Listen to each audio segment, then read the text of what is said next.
शांति। आज 1 दिसंबर 2020 के मधुर महावाक्य। आज के मधुर महावाक्य में बाप दादा हम बच्चों को सावधान करते हैं। बाबा कहे जिस तरह स्कूल में सर कहते हैं अटेंशन प्लीज, तो बाबा हम बच्चों को कहते हैं बच्चे मन मना भव। तुम अपने को आत्म समझ निराकार बाप को याद करो और अशरीरी बनने का पुरुषार्थ करो। यही समय है पुरुषार्थ करने का। ये समय भी बीत गया तो फिर यही कहेंगे टू लेट। तो सुनते हैं बाबा के मधुर महावाक्य। ओम शांति। मीठे बच्चे, तुम अभी रूहानी बाप द्वारा रूहानी ड्रिल सीख रहे हो। इस ड्रिल से तुम मुक्ति धाम शांति धाम में चले जाएंगे। प्रश्न है, बाप बच्चों को पुरुषार्थ कराते रहते हैं, लेकिन बच्चों को किस बात में बहुत स्ट्रिक्ट रहना चाहिए? उत्तर है, पुरानी दुनिया को आग लगने के पहले तैयार हो। अपने को आत्म समझ बाप की याद में रहे।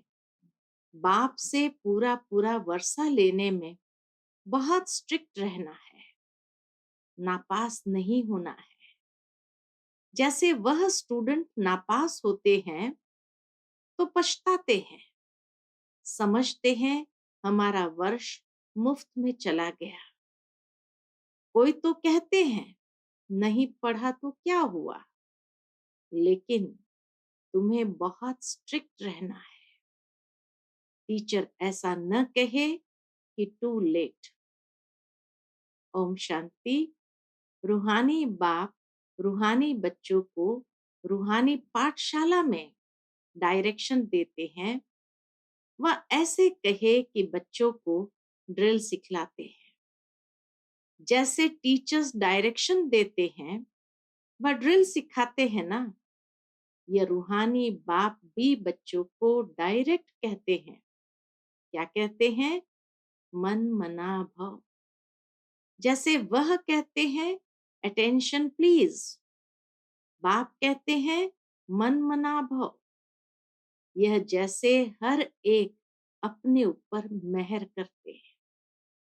मन मना भव की स्थिति में रहना माना अपने ऊपर मेहर करना। बाप कहते हैं बच्चे माँ में कम याद करो, अशरीरी बन जाओ। यह रूहानी ड्रिल रूहों को रूहानी बाप ही सिखलाते हैं। वह है सुप्रीम टीचर, तुम हो नायब टीचर। तुम भी सबको कहते हो अपने को आत्मा समझो, बाप को याद करो। देही अभिमानी भव। मन मना भव का अर्थ भी यह है। क्या है मन मना भव का अर्थ? अपने को आत्मा समझो, बाप को याद करो, या देही अभिमानी भव। डायरेक्शन देते हैं बच्चों के कल्याण लिए। खुद किससे सीखा नहीं, और तो सब टीचर्स खुद सीख कर फिर सिखलाते हैं। यह तो कहाँ स्कूल आदि में पढ़कर सीखा नहीं है, यह सिर्फ सिखलाते ही है। कहते हैं मैं तुम रूहों को रूहानी ड्रिल सिखलाता हूँ। वह सब जिस्मानी बच्चों को जिस्मानी ड्रिल सिखलाते हैं। उन्हों को ड्रिल आदि भी शरीर से ही करनी होती है। इसमें तो शरीर की कोई बात ही नहीं है। बाप कहते हैं मेरा कोई शरीर नहीं है, मैं तो ड्रिल सिखलाता हूँ, डायरेक्शन देता हूँ। उनमें ड्रिल सिखलाने का ड्रामा प्लान अनुसार पार्ट भरा हुआ है। बाबा में ये पार्ट भरा हुआ है, सर्विस भरी हुई है। आते ही है ड्रिल सिखलाने। तुमको तमो प्रधान से सतो प्रधान बनाना है। बाबा कहे बाबा आते ही है ड्रिल सिखलाने। तुमको तमो प्रधान से सतो प्रधान बनना है। यह तो बहुत सहज है। सीढ़ी बुद्धि में है, कैसे 84 का चक्र लगाए नीचे उतरे हैं। अब बाप कहते हैं तुमको वापस जाना है। ऐसे और कोई भी अपने फॉलोअर्स को या स्टूडेंट को नहीं कहेंगे कि हे रूहानी बच्चों, अब वापस जाना है। ये अधिकार सिर्फ परमात्मा का है। सिवाय रूहानी बाप के कोई समझा ना सके। बच्चे समझते हैं अभी हमको वापस जाना है। यह दुनिया ही अब तमो प्रधान है। हम सतो प्रधान दुनिया के मालिक थे, फिर 84 का चक्र लगाए तमो प्रधान दुनिया के मालिक बने हैं। यहाँ दुख ही दुख है। बाप को कहते हैं दुख हरता सुख करता, अर्थात तमो प्रधान से सतो प्रधान बनाने वाला एक ही बाप है। तुम बच्चे समझते हो, हमने बहुत सुख देखे हैं, कैसे राजाई की वह याद नहीं है, परंतु एम ऑब्जेक्ट सामने है। वह है ही फूलों का बगीचा। अभी हम कांटे से फूल बन रहे हैं। तुम ऐसे नहीं कहेंगे कि कैसे निश्चय करें। अगर संशय है तो विनश्यंती। स्कूल से पैर उठाया तो पढ़ाई बंद हो जाएगी, पद भी विनश्यंती हो जाएगा। बहुत घाटा पड़ जाता है, प्रजा में भी कम पद हो जाएगा। मूल बात ही है सतो प्रधान पूज्य देवी देवता बनना। अभी तो देवता नहीं हो ना। तुम ब्राह्मण तुम ब्राह्मणों को समझ आई है। ब्राह्मण ही आकर बाप से ये ड्रिल सीखते हैं। अंदर में खुशी भी होती है। ये पढ़ाई अच्छी लगती है ना। भगवान वाच है, भल उन्होंने कृष्ण का नाम डाल दिया है, परंतु तुम समझते हो कृष्ण ने यह ड्रिल सिखलाई नहीं है। ये तो बाप सिखलाते हैं। कृष्ण की आत्मा जो भिन्न नाम रूप धारण करते तमो प्रधान बनी है, उनको भी सिखलाते हैं।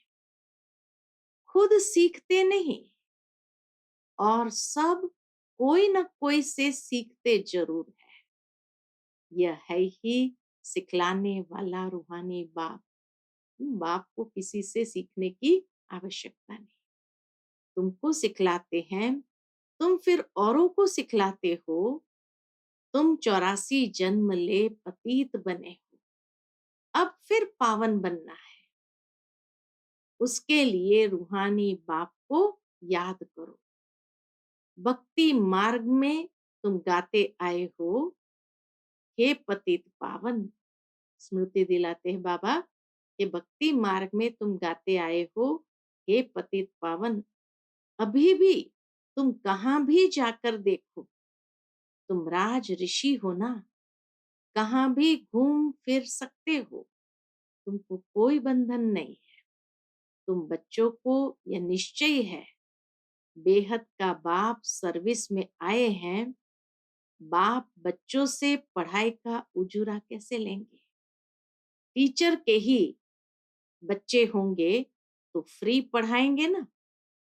बाबा कहे टीचर के ही बच्चे होंगे तो फ्री पढ़ाएंगे ना। यह भी फ्री पढ़ाते हैं। ऐसे मत समझो हम कुछ देते हैं। यह फीस नहीं है, तुम देते कुछ नहीं हो।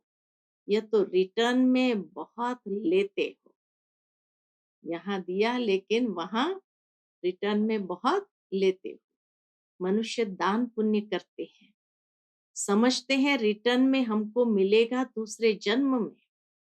वह अल्पकाल क्षण भंगुर सुख मिलता है, बल मिलता है दूसरे जन्म में, परंतु वह नीचे उतरने वाले जन्म में मिलता है।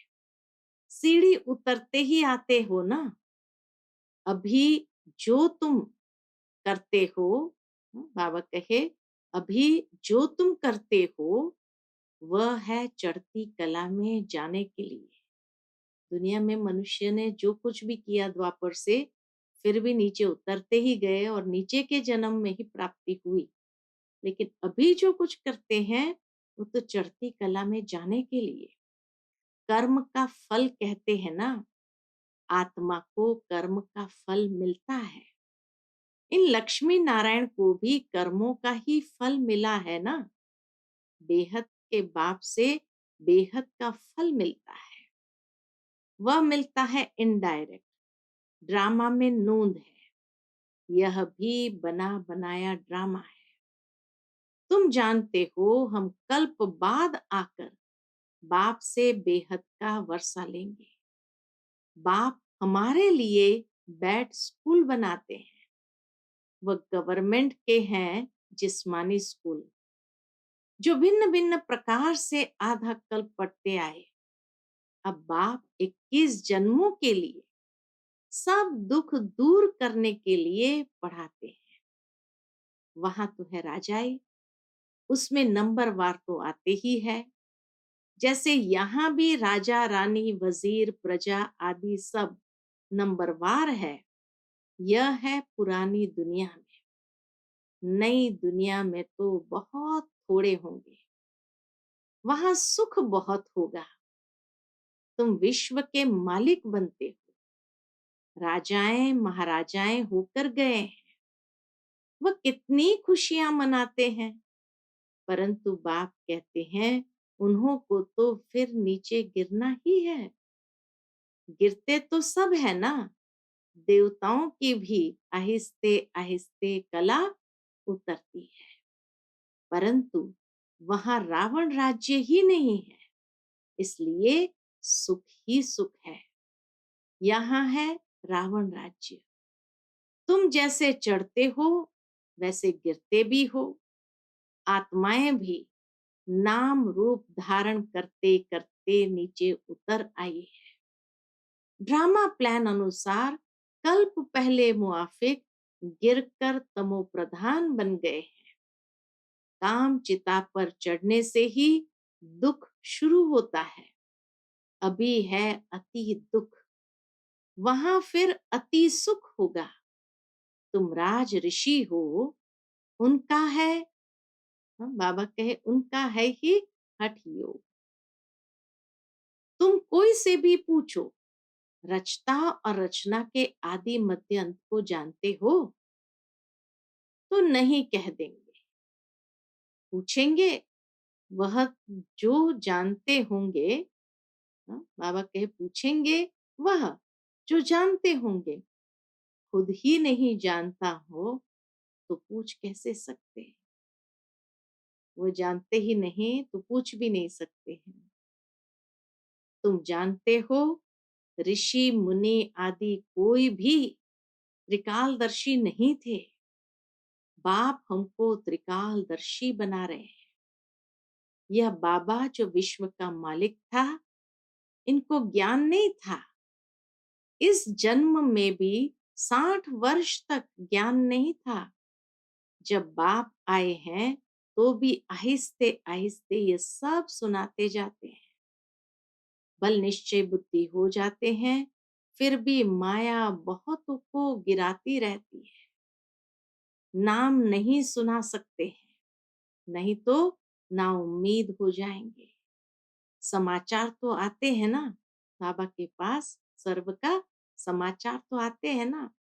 संग बुरा लगा, नई शादी की, किए हुए का संग हुआ, तो चलाईमान हो गया। बाबा कहे कैसे बाबा नाम सुनाए, कितने अच्छे अच्छे माया उनको जब घेर लेती है तो गिर जाते हैं। संग बुरा लगा, नई शादी किए हुए का संग हुआ, चलाईमान हो गया। कहते हम शादी करने बिगर रह नहीं सकते। अच्छा, महारथी रोज आने वाला यहाँ से भी कई बार होकर गया है, उसको माया रूपी ग्रह ने आकर पकड़ा है।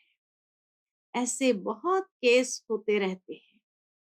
अभी शादी की नहीं है, माया मुंह में डाल हप कर लेती है ना? माया मुंह में डाल हप कर रही है, स्त्री रूपी माया खींचती रहती है।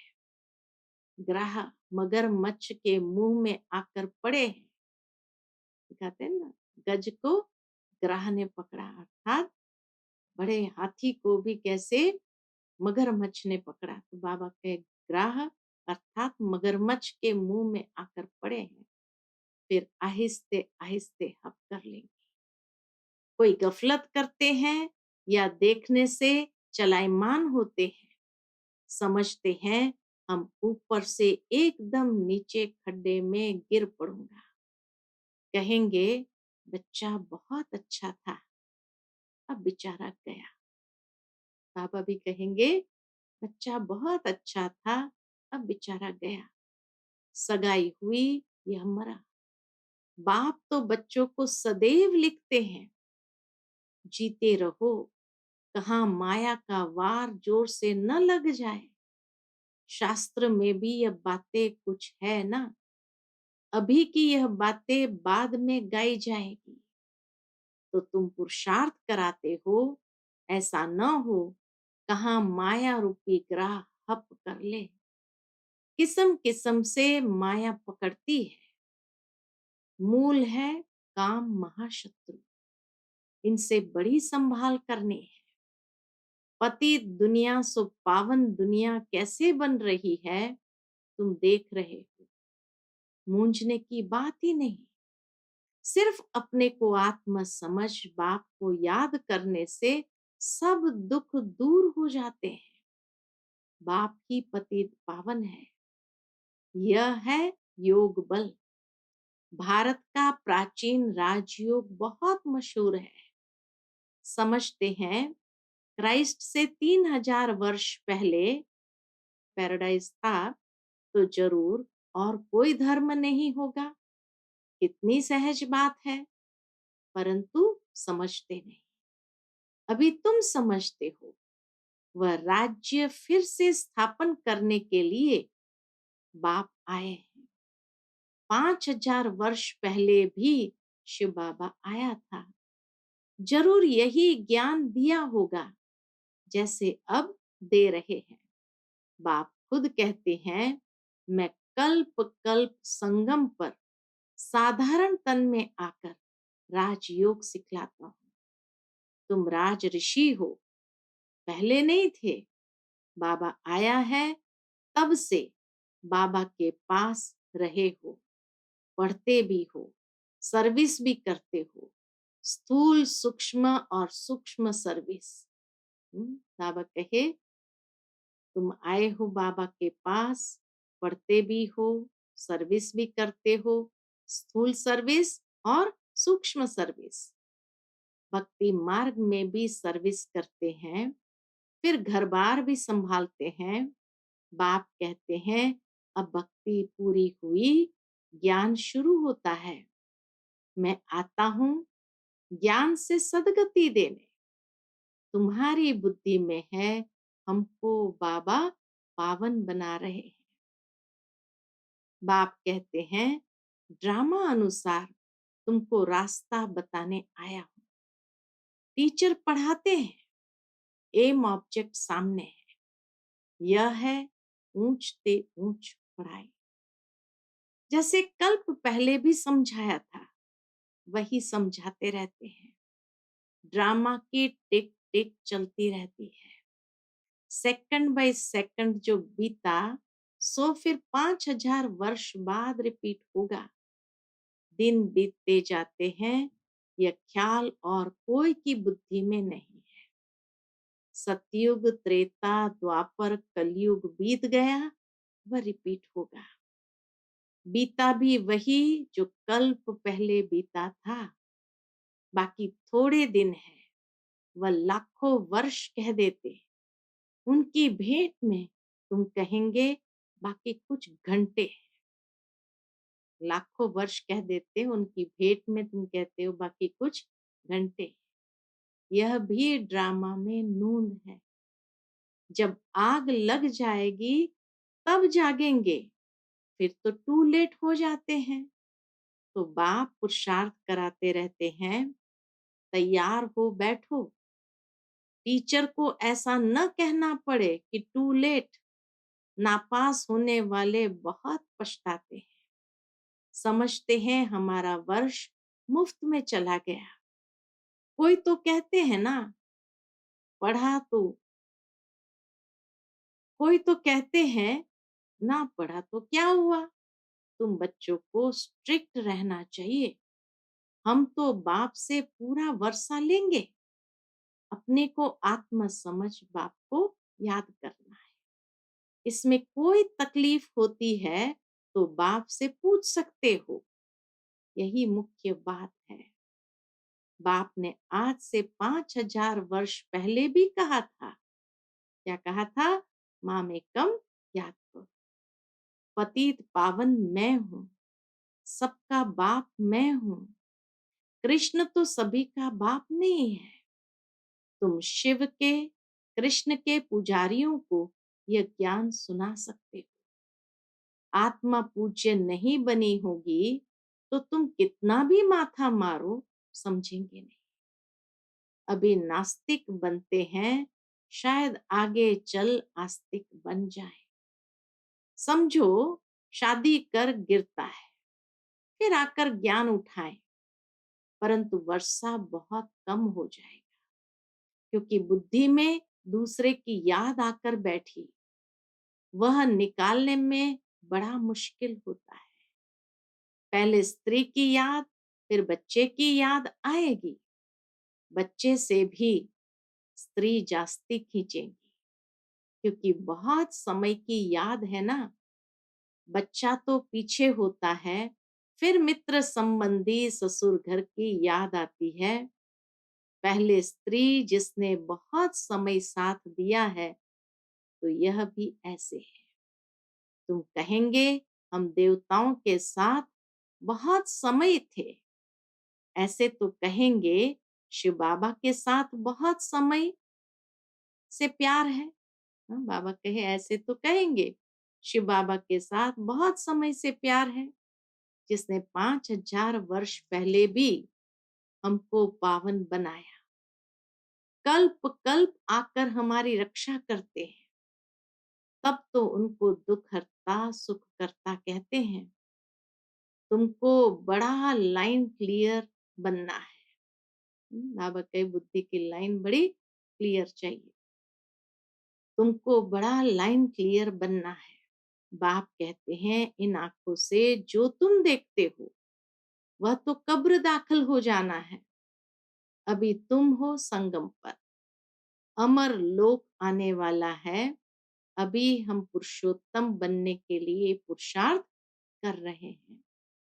यह है कल्याणकारी पुरुषोत्तम संगम युग। दुनिया में देखते रहते हो क्या क्या हो रहा है। अब बाप आया हुआ है तो पुरानी दुनिया भी खत्म होने की है। आगे चल बहुतों को ख्याल में आएगा, जरूर कोई आया हुआ है जो दुनिया को चेंज कर रहे हैं। ये वही महाभारत लड़ाई है। तुम भी कितने समझदार बने हो। ये बड़ी मंथन करने की बातें हैं। अपना श्वास व्यर्थ नहीं गंवाना है। तुम जानते हो श्वास सफल होते हैं कैसे? श्वास सफल होते हैं ज्ञान से। अच्छा, मीठे मीठे सिकिलते बच्चों प्रति माता पिता बाप दादा का याद प्यार और गुड मॉर्निंग। रूहानी बाप की रूहानी बच्चों को नमस्ते। हम सब रूहानी बच्चों की रूहानी माता पिता बाप दादा को याद प्यार गुड मॉर्निंग और नमस्ते नमस्ते। शुक्रिया बाबा, शुक्रिया। आज की मुरली से धारणा के लिए मुख्य सार है। पहली पॉइंट, माया से बचने के लिए संग दोष से अपनी बहुत बहुत संभाल करनी है। अपनी लाइन क्लियर रखनी है। श्वास व्यर्थ नहीं गंवाने हैं। ज्ञान से सफल करने हैं। दूसरी पॉइंट, जितना समय मिले योग बल जमा करने के लिए रूहानी ड्रिल का अभ्यास करना है। अभी कोई नए बंधन नहीं बनाने हैं। आज का बाबा का मधुर वरदान है, बाप की छत्र छाया के नीचे, बाप की छत्र छाया के नीचे नाजुक परिस्थितियों में भी कमल फूल समान न्यारे और प्यारे भव। कमल फूल समान न्यारे और प्यारे भव। बाप की छत्र छाया के नीचे नाजुक परिस्थितियों में भी कमल फूल समान न्यारे और प्यारे भव। संगम युग पर जब बाप सेवाधारी बनकर आते हैं तो छत्र छाया के रूप में बच्चों की सदा सेवा करते हैं। याद करते ही सेकंड में साथ का अनुभव होता है। यह याद की छत्र छाया कैसी भी नाजुक परिस्थितियों में कमल पुष्प के समान न्यारा और प्यारा बना देती है। मेहनत नहीं लगती। बाप को सामने लाने से, स्वस्थिति में स्थित होने से कैसी भी परिस्थिति परिवर्तन हो जाती है। बाप को सामने लाने से, स्वस्थिति में स्थित होने से कैसी भी परिस्थिति परिवर्तन हो जाती है। आज का स्लोगन है, बातों का पर्दा बीच में आने न दो तो बाप के साथ का अनुभव होता रहेगा। बातों का पर्दा बीच में आने न दो तो बाप के साथ का अनुभव होता रहेगा। अच्छा, Om Shanti. To watch Peace of Mind channel videos on YouTube, subscribe us on youtube.com/tvpeaceofmind. Just a click for a peaceful life.